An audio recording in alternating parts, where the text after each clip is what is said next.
Hello friends, तो एक बार फिर से स्वागत है हमारे इस मेगा माइंड क्लासेस में। तो दोस्तों, जैसा कि आप देख रहे होंगे थंबनेल में, इसी का दोस्तों सेम ऑब्जेक्टिव क्वेश्चन। दोस्तों मतलब मेरे कहने का ये अर्थ है कि ज्योग्राफी के फर्स्ट चैप्टर का मानव भूगोल एवं उसके प्रकृति दोस्तों विषय क्षेत्र का ऑब्जेक्टिव क्वेश्चन 2 दिन पहले अपलोड कर दिया गया है।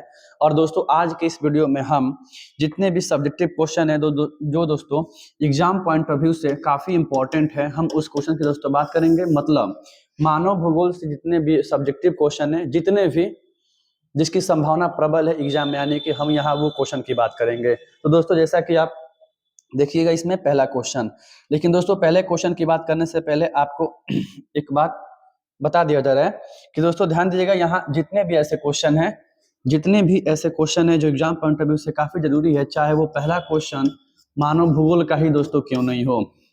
अब ये दोस्तों क्यों बता रहे हैं, क्योंकि दोस्तों मानव भूगोल क्वेश्चन पहला बहुत जरूरी है, एग्जाम पॉइंट ऑफ व्यू से काफी इंपॉर्टेंट क्वेश्चन है, ध्यान दीजिएगा। मानव भूगोल जो आपका पहला क्वेश्चन है, या दोस्तों जो आपका सेकंड नंबर क्वेश्चन हो सकता है निश्चयवाद का हो, या आपका दोस्तों थर्ड नंबर क्वेश्चन हो सकता है संभावनावाद या संभववाद की विचारधारा, ठीक है। और दोस्तों इन दोनों के मिलने से जो बन जाएगा चौथा क्वेश्चन, वो है नौ निश्चयवाद की विचारधारा, नौ निश्चयवाद की विचारधारा।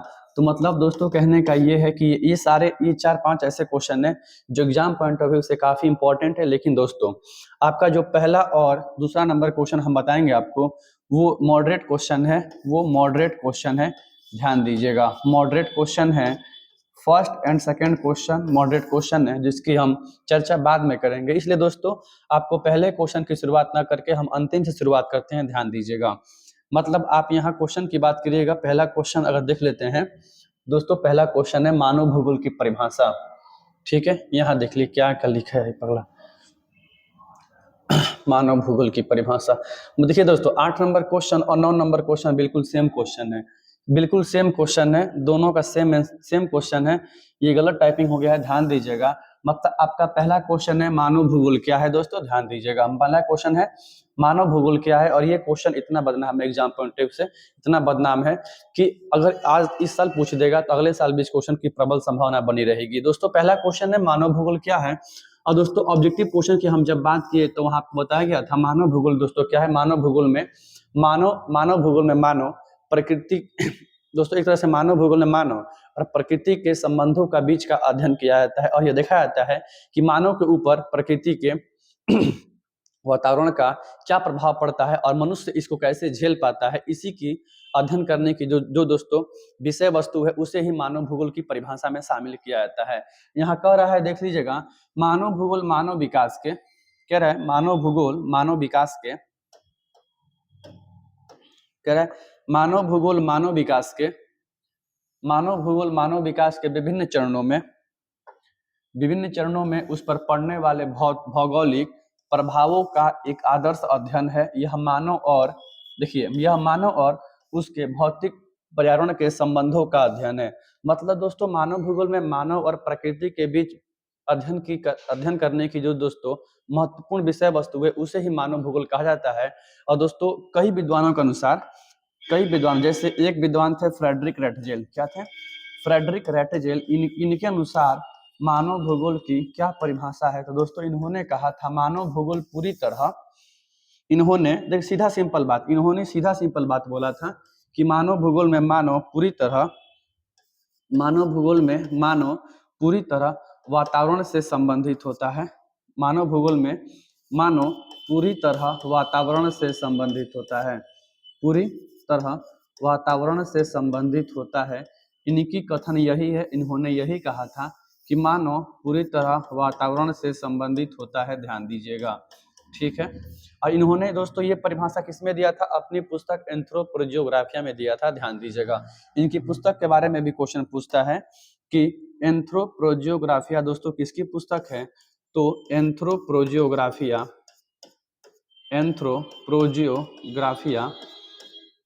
फ्रेडरिक रैटजेल की पुस्तक है, जिन्हें दोस्तों प्रोजियोग्राफिया इनकी फ्रेडरिक दोस्तों रैटजेल की पुस्तक है, जिनके बारे में क्वेश्चन पूछता है आधुनिक मानव भूगोल का जनक या मानव भूगोल का जनक किसे कहते हैं दोस्तों बोलते हैं फ्रेडरिक रैटजेल को।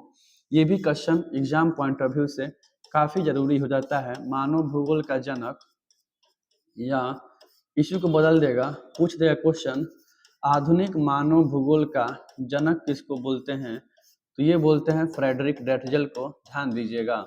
मानव भूगोल की दोस्तों अगर और परिभाषा की बात करें तो मानव भूगोल की परिभाषा में कुमारी एलन सैंपल का कथन था। कुमारी एलन सैंपल का जो दोस्तों क्वेश्चन था, कुमारी एलन सैंपल इन्होंने कहा था मानव भूगोल क्रियाशील मानव और अस्थायी पृथ्वी के परिवर्तनशील संबंधों का अध्ययन है। दोस्तों इन्होंने भी परिभाषा में यही शामिल किया था कि मानव भूगोल क्रियाशील मानव और अस्थायी पृथ्वी के परिवर्तनशील एक तरह से अध्ययन है। अर्थात इन्होंने कहा था कि मनुष्य प्रकृति का दास है। क्या है? मानव भूगोल में मानव क्या है? प्रकृति का दास है और वह दोस्तों हर तरह से प्रकृति के प्रत्यक्ष या अप्रत्यक्ष रूप से सारे प्रभाव को झेलता है, आजीवन मुक्त अर्थात गूंगा बनकर झेलते रहता है। मतलब मानव भूगोल की परिभाषा में आप यहाँ से इसको याद करने की क्षमता विकसित कर सकते हैं। या दोस्तों जो यहाँ पे कुमारी सैंपल ने कहा था, अब ये कथन हम जो अभी आपको बताए हैं ये छोड़ सकते हैं आप लोग। फ्रेडरिक ड्रेटजेल की परिभाषा क्या है और कुमारी एलन सैंपल की परिभाषा क्या है। फ्रेडरिक ड्रेटजेल ने कहा है मानव सर्वत्र पूरी तरह से वातावरण से संबंधित होता है। इसका उल्लेख इनकी पुस्तक एंथ्रोपोजियोग्राफिया में किया गया है। कुमारी सैंपल ने क्या कहा था मानव भूगोल की परिभाषा में कि मानव भूगोल क्रियाशील मानव और अस्थायी पृथ्वी के परिवर्तनशील संबंधों का अध्ययन है। इन्होंने यह भी कहा कि मानव मोम या प्लास्टिक के पुतले के बिल्कुल समान है जिस पर वातावरण का अत्यधिक प्रभाव पड़ता है और उसी भांति वह अपने आप को ढाल लेता है। अर्थात मानव भूतल की उपज है इस पृथ्वी पर। जैसे इस पृथ्वी पर उपजाऊ मिट्टी पर पेड़ पौधे उगते हैं, ठीक वैसे ही मानव इस पृथ्वी के भूतल की उपज है। इस तरह मानव भूगोल का क्षेत्र इतना व्यापक है कि इसकी सुगम व्याख्या करना बहुत कठिन है। ये सच है कि मानव भूगोल की ऑथेंटिक परिभाषा कहीं नहीं मिलती है, लेकिन दोस्तों समय समय पर मानव भूगोल की परिभाषा को देने के लिए कई विद्वानों ने भी इसका क्या किया है, अध्ययन किया है। और दोस्तों डॉक्टर वी डाल ब्लॉस के अनुसार क्या परिभाषा है, तो कह रहा है इन्होंने कहा था मानव भूगोल मानव और उसके भौतिक वातावरण के परस्पर संबंधों का अध्ययन है। मानव भूगोल में पृथ्वी और पृथ्वी से संबंधित वस्तुओं का अध्ययन करता है। इसके अनुसार प्रकृति के एक सलाहकार से अधिक कुछ नहीं है। मतलब मानव प्रकृति को केवल सलाह दे सकता है, करना तो पड़ेगा प्रकृति के अनुसार। ये कथन यहाँ पे इन्होंने कहा था। मतलब आपसे क्वेश्चन 2 नंबर वाला मानव भूगोल में आपको याद करना पड़ेगा सीधा सिंपल जवाब कि मानव भूगोल मानव की विकास के विभिन्न चरणों में पड़ने वाले भौगोलिक संबंधों का एक अध्ययन है। अर्थात मानव भूतल की उपज है। एक तरह से मानव भूगोल क्रियाशील मानव और अस्थायी पृथ्वी के परिवर्तनशील संबंधों का अध्ययन है। यह कथन कुमारी सैंपल के अनुसार सटीक बैठता है। इन्होंने ही मानव भूगोल की इस परिभाषा को दिया था। ठीक है, आप ऐसे लिख सकते हैं। मतलब कोशिश कीजिएगा एग्जाम में बैठने के पश्चात अगर मानव भूगोल का क्वेश्चन आ जाए तो सबसे पहले डाटा लिखना, इतना ऑथेंटिक डाटा अपने आप को यहाँ पे प्रेजेंट करना है। मतलब साइन चेक करने वाले को लगे हाँ डाटा मतलब लड़का पढ़ने में तेज है, डाटा लिखा है। अब कुछ भी भाग रहे हैं उससे मतलब नहीं है, नंबर कम मिल जाएगा। डाटा में पहले क्या लिखेगा, मानव भूगोल में मानव पूरी तरह वातावरण से संबंधित होता है और उसके प्रभाव को प्रत्यक्ष या अप्रत्यक्ष रूप से अपने ऊपर झेलता रहता है। यह परिभाषा फ्रेडरिक ड्रेटजेल ने अपनी पुस्तक एंथ्रोपोजियोग्राफिया में दिया था। मानव भूगोल की दूसरी परिभाषा की बात करते हुए कुमारी एलन सैंपल ने कहा था मानव भूगोल क्रियाशील मानव और अस्थायी दोस्तों पृथ्वी के परिवर्तनशील संबंधों का अध्ययन है। आप इसको भी बोल सकते हैं। चलिए पहला क्वेश्चन सॉल्व हो गया। देखते हैं 2 नंबर क्वेश्चन। निश्चयवाद का विचारधारा दोस्तों क्या है, निश्चयवाद की विचारधारा। दोस्तों ध्यान दीजिएगा, हमारे विचार से निश्चयवाद निश्चित से बना हुआ है। आप ऐसे याद कर लीजिएगा। अब ये सब क्वेश्चन थोड़ा सा क्या हो दोस्तों, निश्चयवाद निश्चित से बना है। क्या बना है, निश्चयवाद निश्चित से बना है और निश्चित है कि मानव के ऊपर प्रकृति के वातावरण का प्रत्यक्ष या अप्रत्यक्ष रूप से प्रभाव पड़ता है, वह आजीवन इसे झेलता रहता है। इसे ही निश्चयवाद की विचारधारा में हूबहू शामिल कर लिया गया है। मतलब संभावनावाद संभावना से बना है, निश्चयवाद निश्चित से बना हुआ है। कह रहा है निश्चयवाद की विचारधारा का मान्यता है कि मानवीय क्रियाकलापों पर भौतिक वातावरण का प्रत्यक्ष एवं अप्रत्यक्ष रूप से प्रभाव पड़ता है। इस विचारधारा के अनुसार मानव प्रकृति का दास है। मतलब सीधा सिंपल बात है, इसमें मानव प्राकृतिक शक्तियों के सामने तुच्छ होता है, अतः वह मूक बना रहता है। इसे ही दोस्तों निश्चयवाद की विचारधारा कही जाती है। इसे ही निश्चयवाद की विचारधारा कही जाती है। और आपसे ऑब्जेक्टिव में क्वेश्चन क्या बनेगा कि निश्चयवाद में आखिर हम किसकी दोस्तों बात करें दोस्तों, तो निश्चयवाद में हम प्राकृतिक को झेल रहे हैं। क्या है मतलब आपसे क्वेश्चन ऐसे भी बना हुआ है कि निश्चयवाद में किस घटक को सबसे महत्वपूर्ण माना गया है। तो दोस्तों निश्चयवाद में प्राकृतिक घटक को सबसे महत्वपूर्ण माना गया है, क्योंकि यहाँ पे मानव कुछ नहीं है। क्या है, यहाँ पे मानव कुछ नहीं है, यहाँ पे सर्वोपरि क्या है, मानव वर्सेस प्राकृतिक। दोस्तों ध्यान दीजिएगा, अगर मानव वर्सेस प्राकृतिक की बात करें तो दोस्तों यहाँ पे मानव कुछ नहीं है, यहाँ पे प्राकृतिक क्या है, प्राकृतिक ही सर्वोपरि है। दोस्तों यहाँ पे प्राकृतिक ही सर्वोपरि है, क्योंकि प्राकृतिक के प्रभाव के सामने मानव कुछ नहीं है, उसे यह आजीवन झेलता रहता है, मूक या गूंगा बना रहता है, यही कहना चाह रहा है। मतलब प्रकृति के वातावरण का प्रत्यक्ष या अप्रत्यक्ष रूप से प्रभाव मानव के ऊपर पड़ता है, यह निश्चित है। इसे ही निश्चयवाद की विचारधारा निकली हुई है, ध्यान दीजिएगा।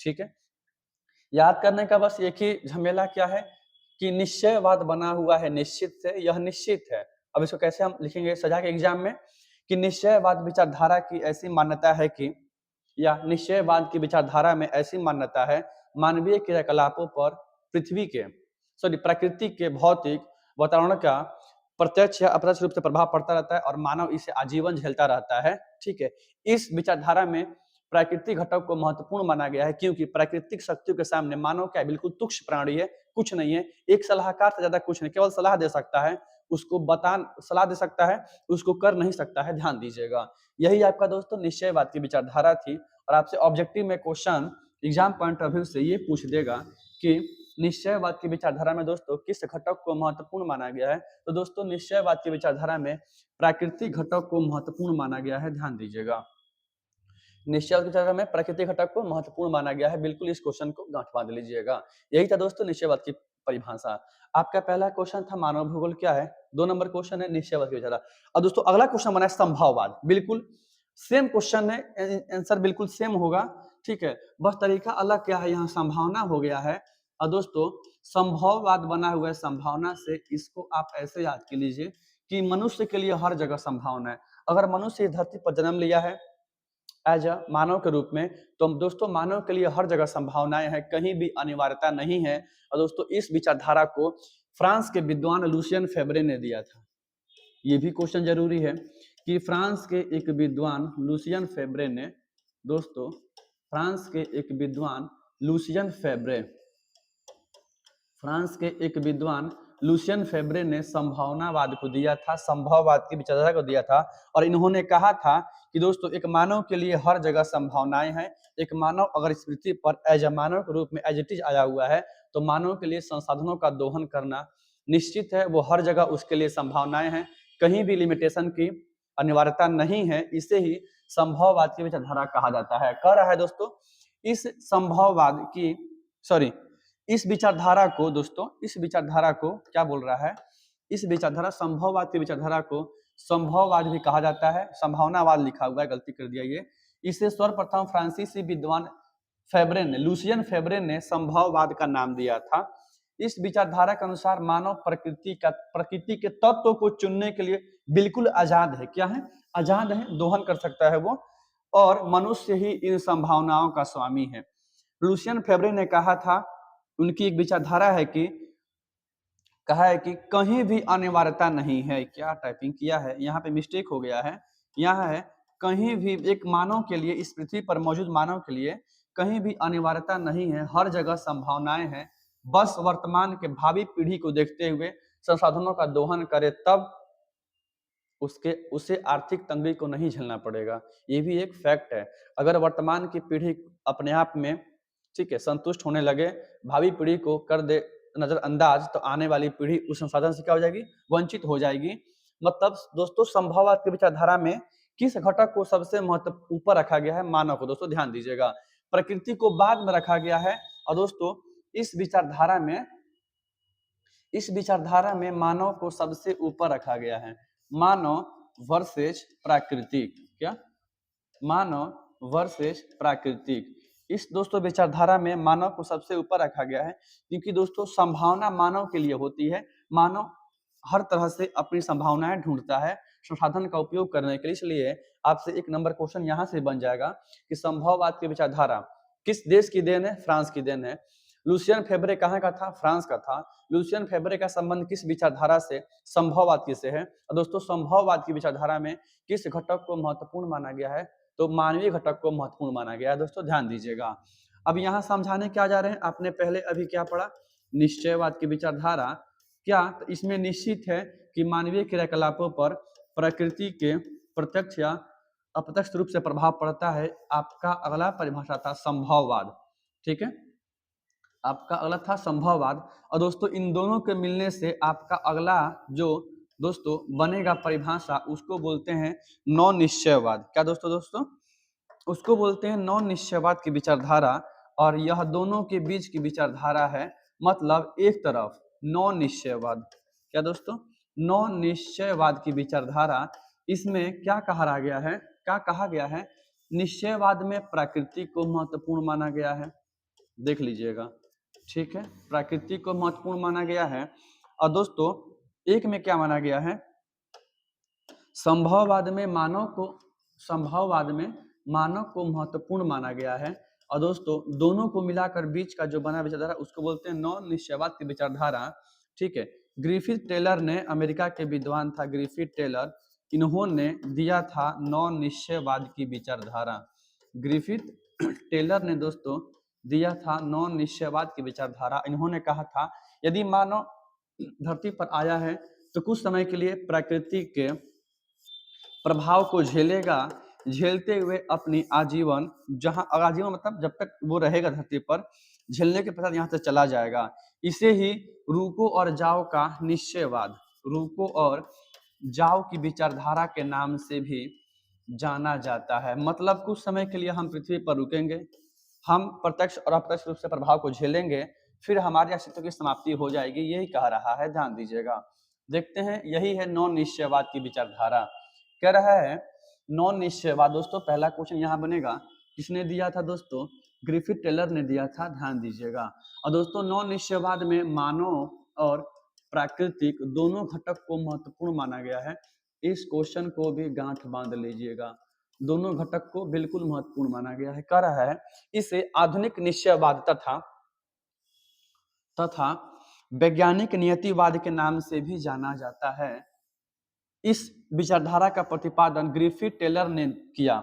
यह विचारधारा निश्चयवाद एवं संभववाद के बीच की विचारधारा है। ग्रिफिथ टेलर के अनुसार मनुष्य ना तो प्रकृति का दास है, ना ही उसका स्वामी, ना ही मानव के कार्य करने की क्षमता असीमित है। इसलिए इसे टेलर ने रुको और जाओ, मतलब जब तक आप हैं तब तक संसाधन का यूज कर सकते हैं। आप यहाँ पे ना प्रकृति के दास हैं, ना गुलाम हैं, ना ही उसके स्वामी हैं। जब तक है जान तब तक रहिए, यूज कीजिए संसाधन को, फिर उसके बाद आप चले जाइएगा, ठीक है। यही कह रहा है रुको और जाओ का नियतिवाद। यही question exam point of view से जरूरी हो जाता है, ध्यान दीजिएगा। मतलब संभववाद निश्चयवाद के बीच की विचारधारा के बीच से निकला हुआ है नॉन निश्चयवाद की विचारधारा, ध्यान दीजिएगा।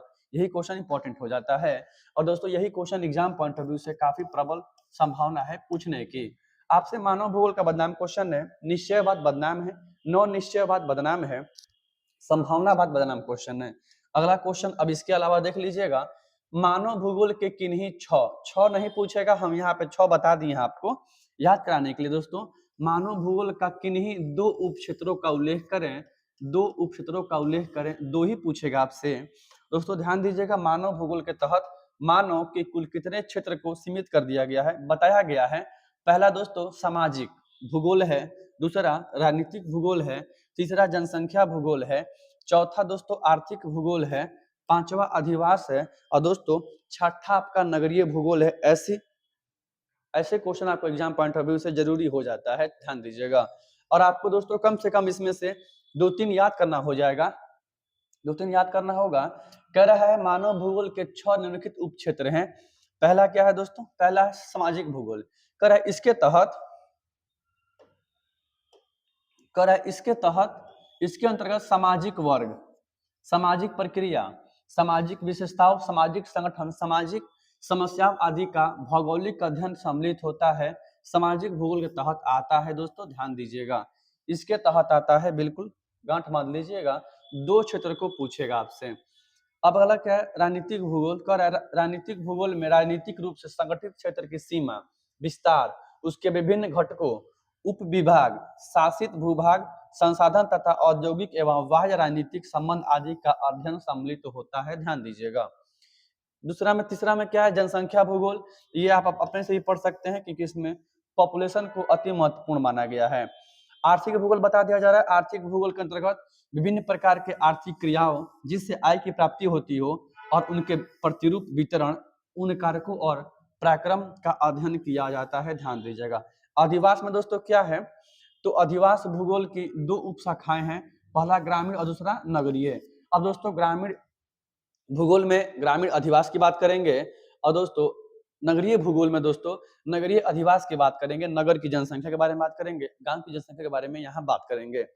लास्ट है, अब यही नगरीय भूगोल है, यहाँ का यहाँ टाइपिंग हो गया है, ध्यान दीजिएगा।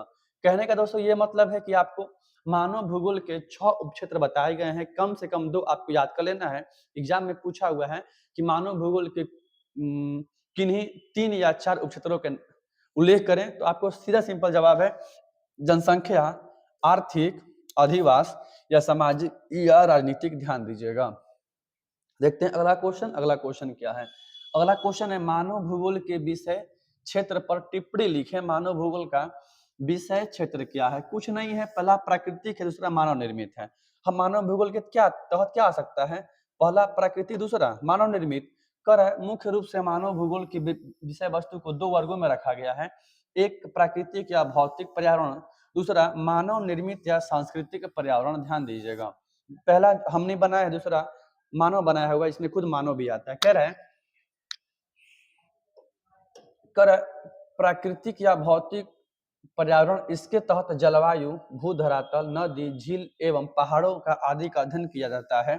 साथ ही प्राकृतिक संसाधन जैसे मृदा, खनिज, जल, वन एवं वन्य प्राणी आदि का अध्ययन किया जाता है, जिसमें हम शामिल नहीं होते हैं, हम बस एक अध्ययन की विषय वस्तु शामिल कर लेते हैं।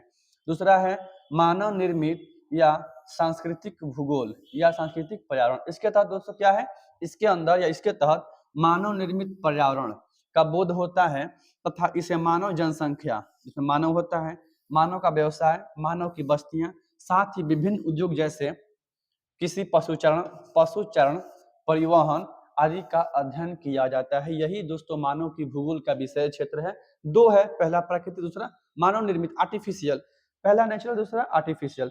पहला में क्या है, जो हम नहीं बनाए, दूसरा में हम खुद शामिल होते हैं, लेकिन दोनों में विषय वस्तु के रूप में हम कॉमन है, दोनों का अध्ययन करते हैं। ध्यान दीजिएगा। अगला क्वेश्चन है, ये क्वेश्चन बदनाम, एग्जाम पॉइंट ऑफ व्यू से बदनाम क्वेश्चन है। इस क्वेश्चन को गांठ बांध लीजिएगा, मॉडरेट क्वेश्चन है, मॉडरेट। 1-2 सालों से लगातार क्वेश्चन पूछा जा रहा है। प्रकृति का मानवीकरण क्या है? ठीक है, इसका पहला क्वेश्चन क्या है दोस्तों, देख लीजिएगा।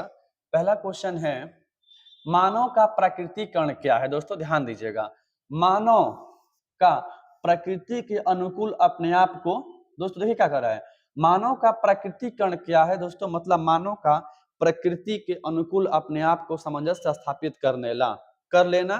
करें मानव के प्रकृतिकरण का अभिप्राय, मानव के प्रकृति के साथ अपने आप को व्यवस्थित करना है, इसे ही मानव का प्रकृतिकरण कहा जाता है।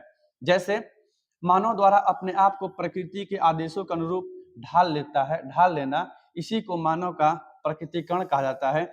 जैसे वर्तमान में भारत ही नहीं बल्कि विश्व की कई जनजाति ऐसी हैं जो अपने आप को प्रकृति के अनुकूल सामंजस्य स्थापित बनाए हुए हैं, ढाल लिए हैं। दोस्तों इसी को बोलते हैं मानव का प्रकृतिकरण। तो मानव का कोई बच्चा जन्म लिया, ठीक है, 6 दिन का है, 7 दिन का है, जीवित होने की संभावना कब बनी रहेगी? जब वो अपने आप को इस पृथ्वी पर मौजूद वातावरण के अनुसार अपने आप को ढाल लेगा तब। अगर नहीं ढाल पाएगा तो उसकी मृत्यु तय है। यही कर रहा है मानव का प्रकृतिकरण। हमारी बॉडी जो है दोस्तों वो सामंजस्य स्थापित कर ली है, सामंजस्य स्थापित कर ली है, मतलब हमने एडजस्ट करने की क्षमता का विकास कर लिया है प्रकृति के अनुसार। यही है मानव का प्रकृतिकरण। आपका 2 नंबर क्वेश्चन है, बस इसी का बदला हुआ रूप है।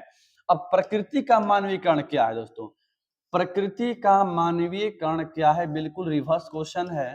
कह रहा है प्रकृति के मानवीकरण का अभिप्राय समय के साथ लोगों का अपने पर्यावरण तथा प्राकृतिक बलों को भली भांति समझना है।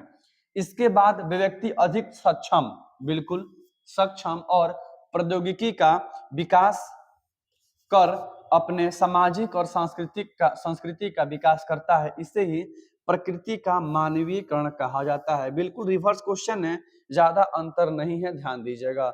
और दोस्तों दोनों बिल्कुल मॉडरेट क्वेश्चन है। ये आपका दोस्तों मॉडरेट क्वेश्चन है, एग्जाम पॉइंट ऑफ व्यू से 1-2 सालों से ये पूछा जा रहा है। और दोस्तों ये भी क्वेश्चन है, बिल्कुल मॉडरेट क्वेश्चन है जो 1-2 सालों से पूछा जा रहा है।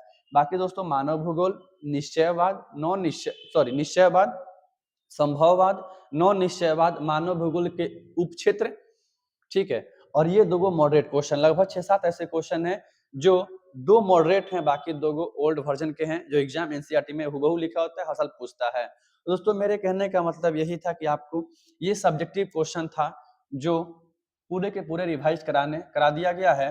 और दोस्तों इसी का ऑब्जेक्टिव क्वेश्चन आपको इसके जस्ट ऊपर मिल जाएगा, नीचे मिल जाएगा, आप वहां से उसको कवर कीजिए, उसको कवर कर लीजिएगा और बाद में आप सब्जेक्टिव को कवर करने की क्षमता का विकास कीजिए। और कम से कम दोस्तों रिवाइज कीजिए डेली, लिखने की क्षमता का भी, याद करने की क्षमता का भी। ठीक, एक बार अवश्य देखिए दोस्तों वीडियो को। दोस्तों वीडियो अच्छा लगे वीडियो को लाइक कीजिएगा, चैनल को सब्सक्राइब कीजिएगा। जय हिंद, जय भारत।